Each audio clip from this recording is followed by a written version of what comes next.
بسم الله الرحمن الرحيم والنجم إذا هوى ما ضل صاحبكم وما غوى. الحمد لله رب العالمين، والصلاة والسلام على أشرف الأنبياء والمرسلين سيدنا وحبيبنا ونبينا محمد وعلى آله وأصحابه وأزواجه ومن تبعهم بإحسان إلى يوم الدين. أما بعد. We were talking about Sayyidina Musa alayhi salatu wassalam being with al-Khidr alayhi salatu wassalam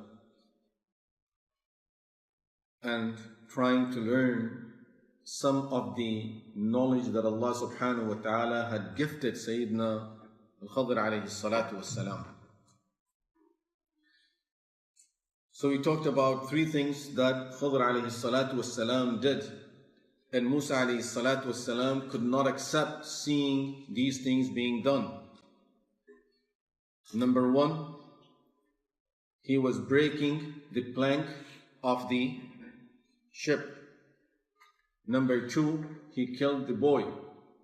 And number three, he fixed the wall without charging them anything, whereas he saw the behavior of those people was something that was not acceptable. And now Khidr alayhi salatu wassalam at the end says to Musa alayhi salam, هَذَا فِرَاقُ بَيْنِي وَبَيْنَكَ, that this is the time that I have told you that you're expelled from my school. You can't stay with me no more. I can't teach you because you have no sabr. Then he started explaining, أَمَّا السَّفِينَةُ فَكَانَتْ لِمَسَاكِينَ يَعْمَلُونَ فِي الْبَحْرِ. The reason I was breaking the plank of that ship, because there was a king on their way where they were heading to, and this ship belonged to Limasakin. These people were very poor.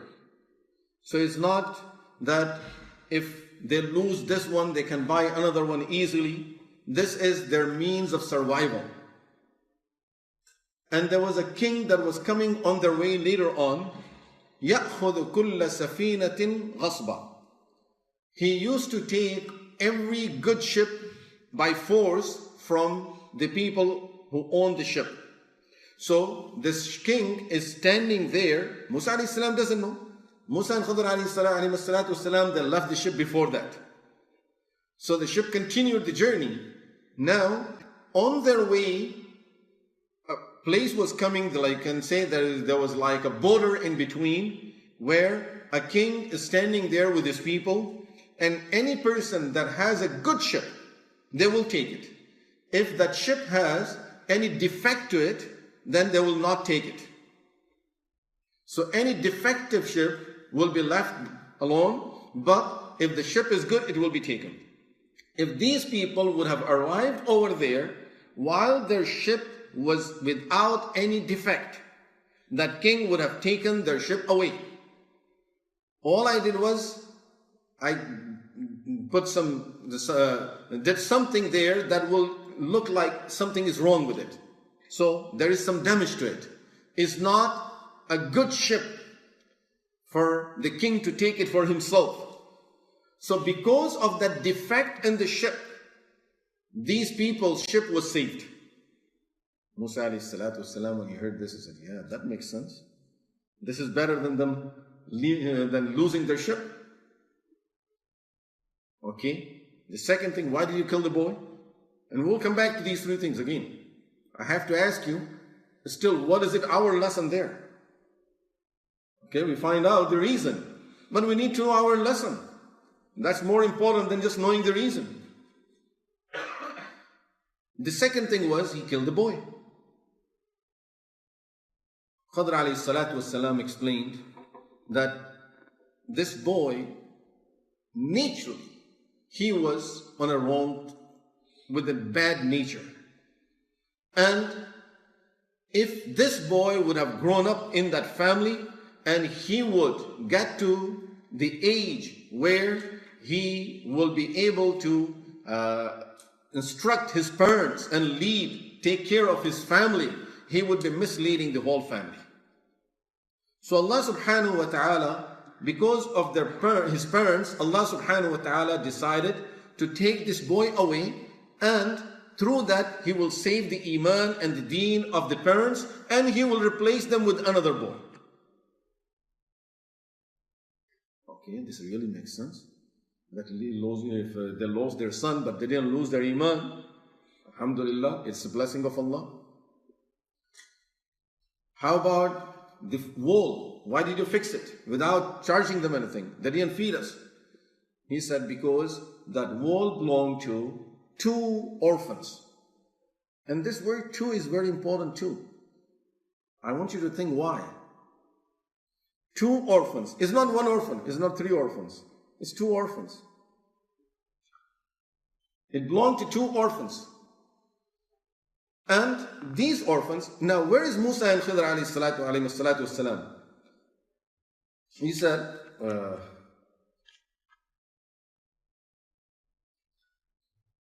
Hatta idha ataya ahla qarya. Where did they arrive? They went to a small town. Could be a village. Qarya. Istat'ama ahlaha. They asked the people of that village to feed them. And they refused to feed them. Now, Khidr alayhi salatu wasalam, when he's explaining, he's saying, أما الجدار فكان لغلامين يتيمين. This wall belonged to 2 orphans. Where were these orphans? في القرية or في المدينة? They were في القرية, في المدينة. According to this, some of Mufassirin say that this was like a suburb where they had a small farm, and the fence of the farm was falling down, and these 2 children were living in the city. So they were living in the city. So I would not be able to find the owners anyway. I'm fixing the wall for someone who is not there. Whoever is there, if he will give us something, some fruit, say if I would have demanded that, okay, I'm going to fix the wall, give me some grapes. The person who would give me the grapes will be haram for us to eat the grapes because he's not the owner, because the owners are in the town and they are orphans, they can't even give it. We can't take gifts from them yet. They're orphans. So these are still young children. So there was no way for us to take anything from them. See, very important point there. That this Qarya and Medina, the difference is telling not just that there was no way for us, even if we wanted to charge them, we could not charge them anything at that time. And then, this wall was about to fall. How badly was the wall damaged? Can we see that somewhere in the Quran? How bad was that wall? Allah subhanahu wa ta'ala says that wall situation was فَوَجَدَا جِدَارًا. They found a wall يُرِيدُ أَن يَنْقَضَّ. What does يُرِيدُ أَن يَنْقَضَّ means? Irada is from living beings, it's not from non-living beings. This is a wall. Allah says that wall wanted to fall, which means it was so badly damaged as if the wall itself is saying, I'm falling down now. This is how bad it was. Wordings of Quran, amazing and miraculous. Let me just stop for a minute here and remind of, as we talk about the words of Quran. This is in Surah Al-Kahf. The story is in Surah Al-Kahf. You know, in Surah Al-Kahf we have the story of the people of the cave. And then Quran tells us about how long did they stay in the cave. That story starts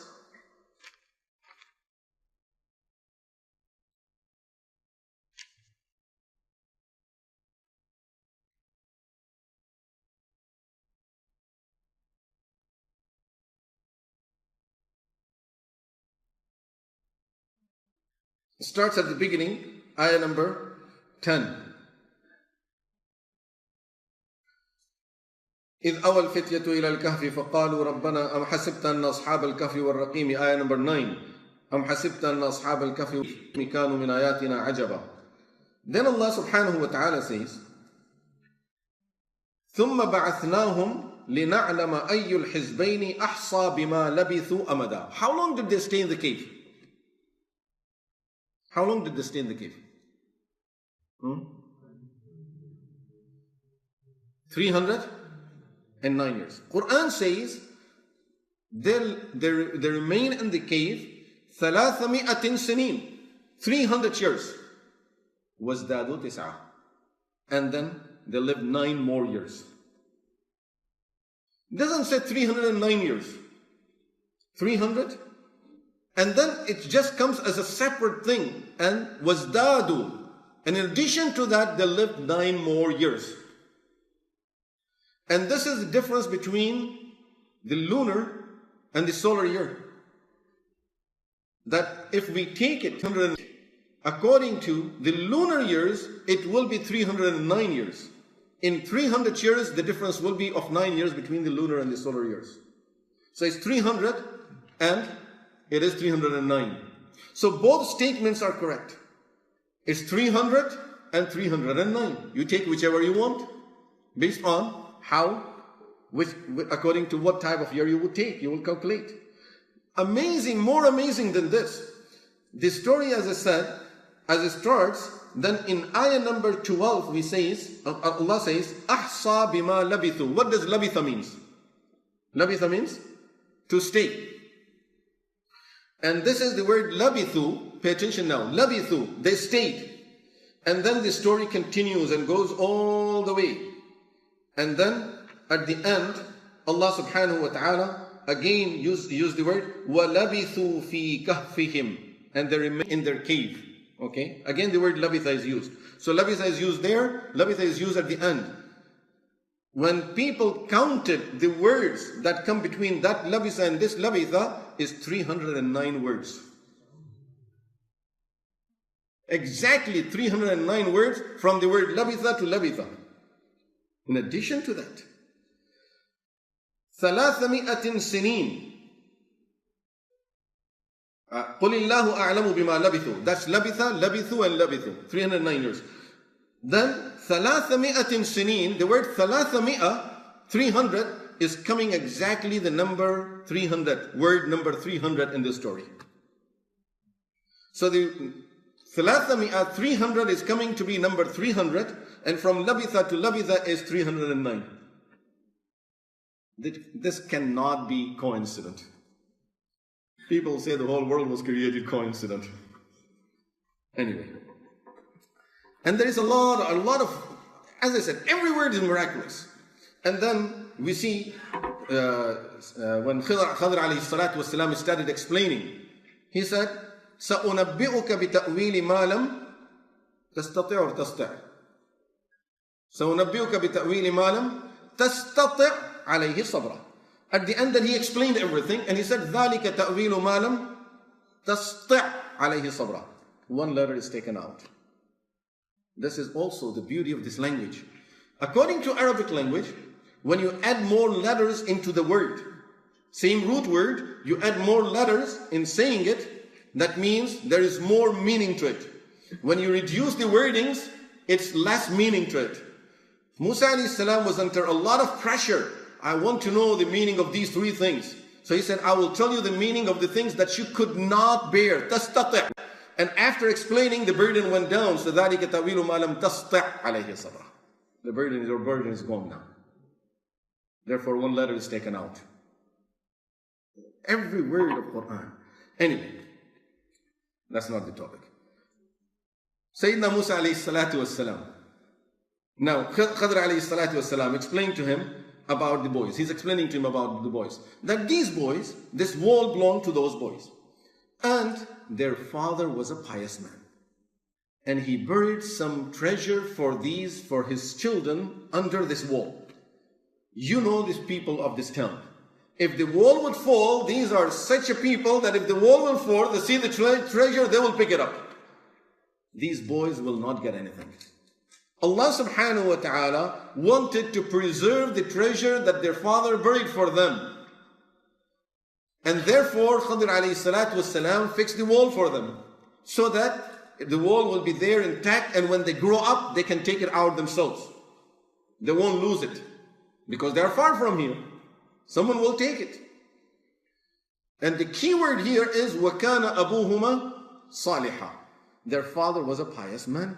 Allah wanted to take care of the children of a pious man. Two people, two Anbiya we can say. There is discussion about Khidr alayhi salam being prophet or not prophet, but that's beside the point. Anyway, we see that he receives revelation and he receives wahi from Allah subhanahu wa ta'ala. Whether he's sent to a nation with a message or not, that's a different topic. So two of these great people are being sent to fix the wall for these boys. وَكَانَ أَبُوهُمَا صَالِحًا. Their father was a pious man. Imagine how Allah takes care of our family when our deeds are good. When we have salah, when we are stay on the right path, Allah takes care of our family even in this dunya. Many times we feel I have to stay away from the ibadah. I don't have time for masajid, even for Ramadan or for jama'ah, for Quran, because I have to work for my children. You tell the person, what are you going to do with all of this money? He said, it's for my family. It's for my children.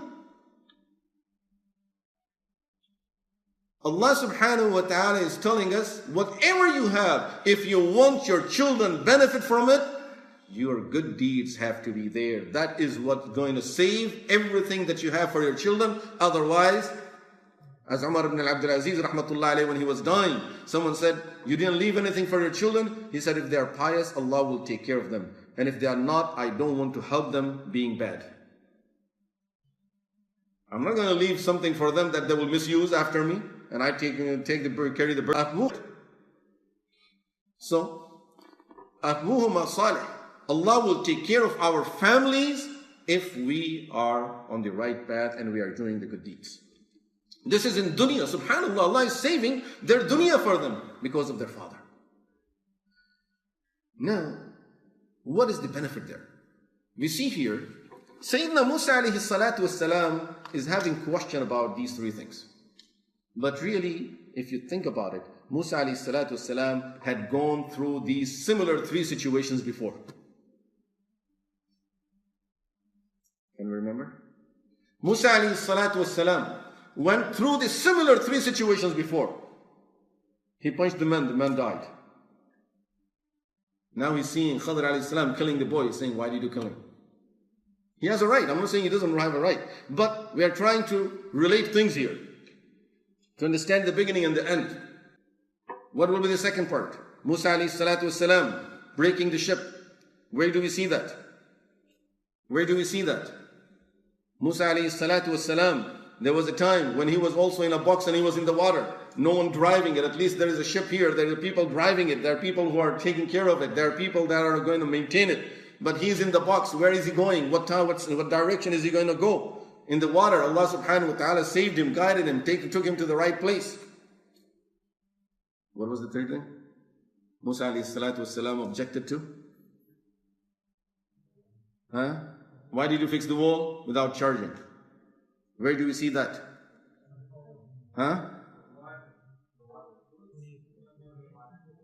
When he went to Madian. And I said, remember number two boys, over there 2 girls. They are trying to keep their goats away. And he sees that the people and food of the town are similar type of situation. There is zulm there is oppression there. No one offered Musa alayhi salam food. Same situation. He's hungry, thirsty. No one is offering him anything.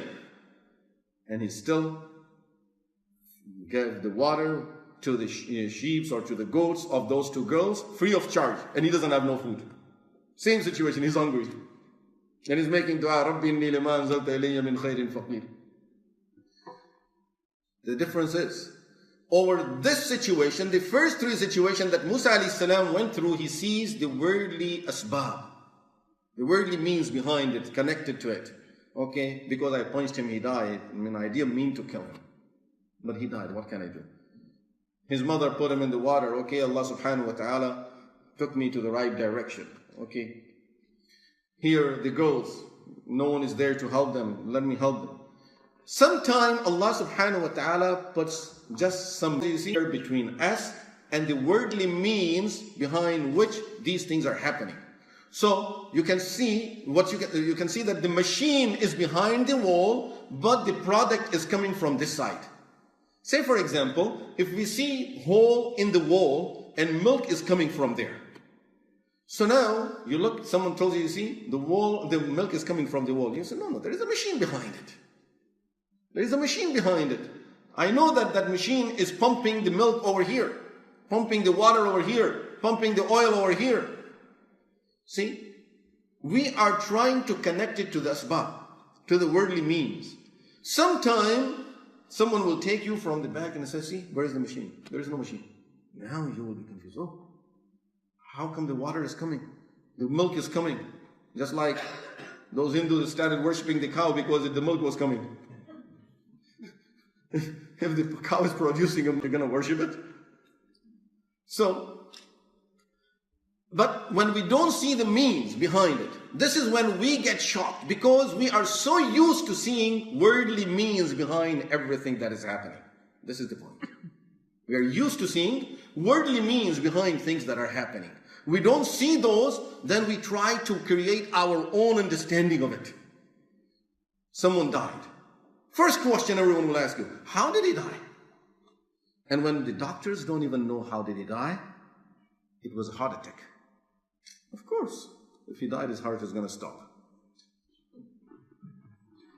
So, when there is no other explanation, he had a heart attack. Someone who was healthy, good, mashallah, there is no worldly, from the worldly point of view, you can't attribute anything to his death, heart attack. And everyone is satisfied. Oh, this is why he died. Because if you tell them, no, it wasn't even heart attack, then how did he die? See, we need something from the worldly asbab to connect to everything that is happening. Al-Khidr alayhi salatu wassalam, Allah subhanahu wa ta'ala gave him the knowledge to see what's happening behind the scene. Musa alayhi salatu wassalam was given the order of the Sharia where he sees what is happening after the wall, after the barrier. This is the knowledge generally of Anbiya.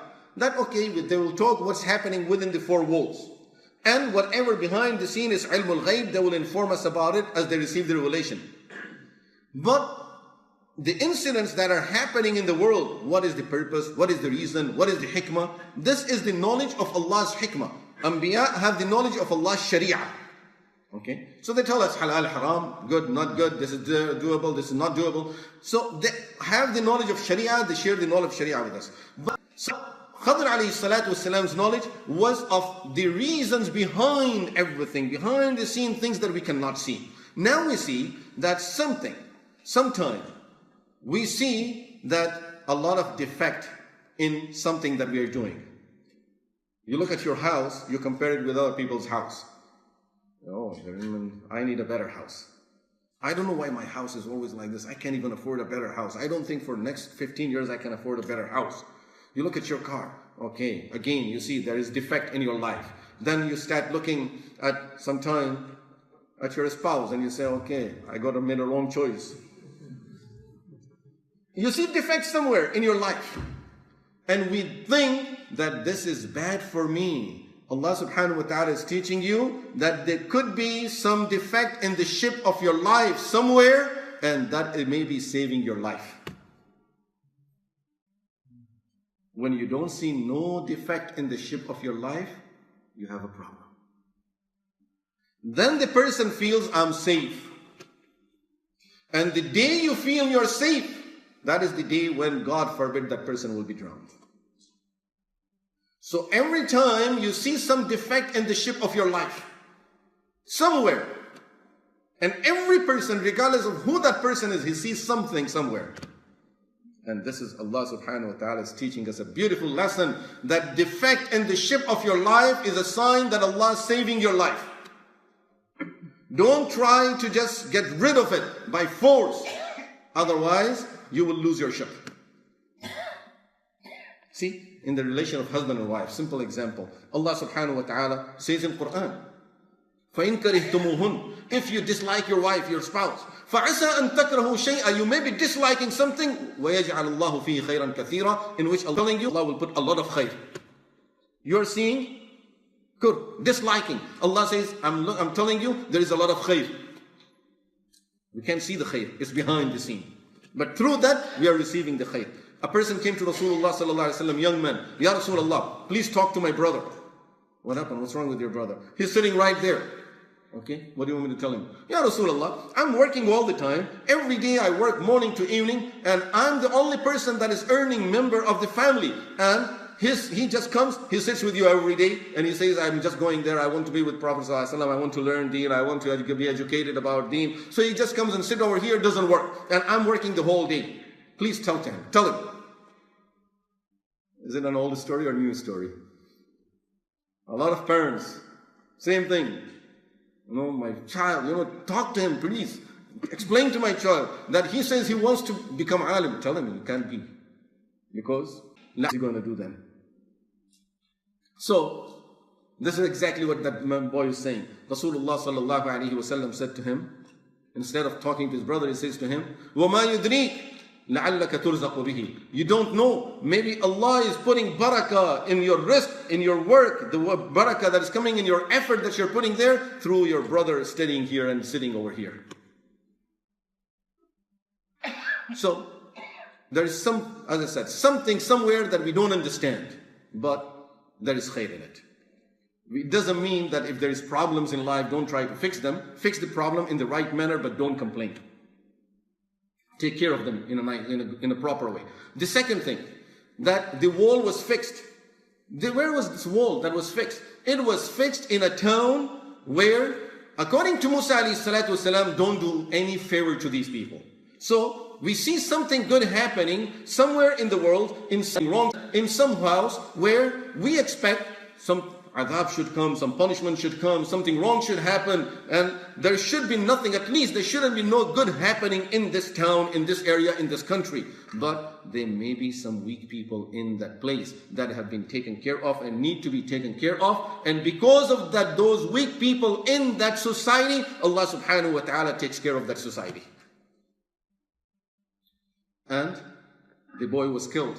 Of course, parents must be very sad to see that their child is being killed. They lost their son. Someone killed our child. We don't know who did it. If we found this man, we'll do this.